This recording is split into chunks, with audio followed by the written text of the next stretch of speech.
بسم اللہ الرحمن الرحیم۔ السلام علیکم صلی اللہ علیہ وآلہ وسلم۔ بغداد کے حاکم ابراہیم بن اسحاق نے ایک رات خواب میں حضور صلی اللہ علیہ وآلہ وسلم کو دیکھا۔ حضور صلی اللہ علیہ وآلہ وسلم نے فرمایا، قاتل کو رہا کر دو۔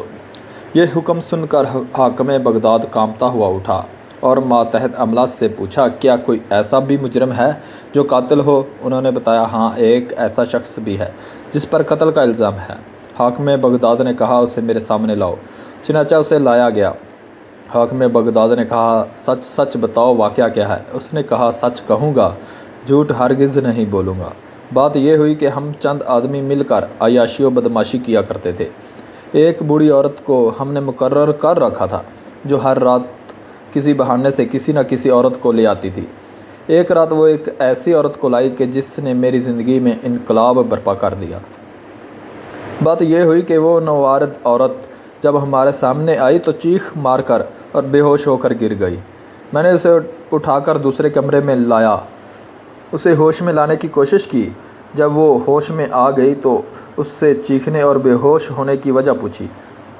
وہ بولی، اے نوجوان، میرے حق میں اللہ تعالیٰ سے ڈر۔ پھر کہتی ہوں، اللہ تعالیٰ سے ڈر، یہ بڑھیا تو بہانے ہی بہانے مجھے یہاں لے آئی ہے۔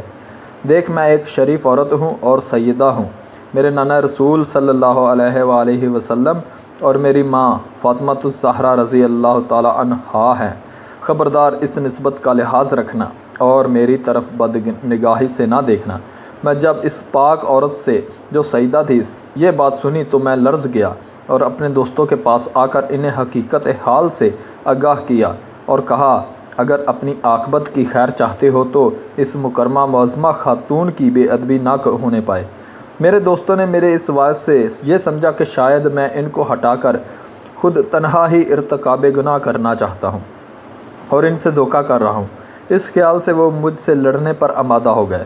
میں نے کہا، میں تم لوگوں کو کسی صورت بھی اس امر شنیع کی اجازت نہ دوں گا۔ لڑوں گا، مر جاؤں گا، مگر اس سیدہ کی طرف بد نگاہی برداشت نہ کروں گا۔ چنانچہ وہ مجھ پر جھپٹ پڑے اور مجھے ان کے حملہ سے ایک زخم بھی آ گیا۔ اسی اثناء میں ایک شخص جو اس سیدہ کے کمرے کی طرف جانا چاہتا تھا، میرے روکنے پر مجھ پر حملہ آور ہوا تو میں نے اس پر چھری سے حملہ کر دیا اور اسے مار ڈالا۔ پھر اس سیدہ کو اپنی حفاظت میں لے کر باہر نکلا تو شور مچ گیا۔ چھری میرے ہاتھ میں تھی، میں پکڑا گیا اور آج یہ بیان دے رہا ہوں۔ حاکم بغداد نے کہا، جاؤ، تمہیں رسول اللہ صلی اللہ علیہ وآلہ وسلم کے حکم سے آزاد کیا جاتا ہے۔ اللہ حافظ۔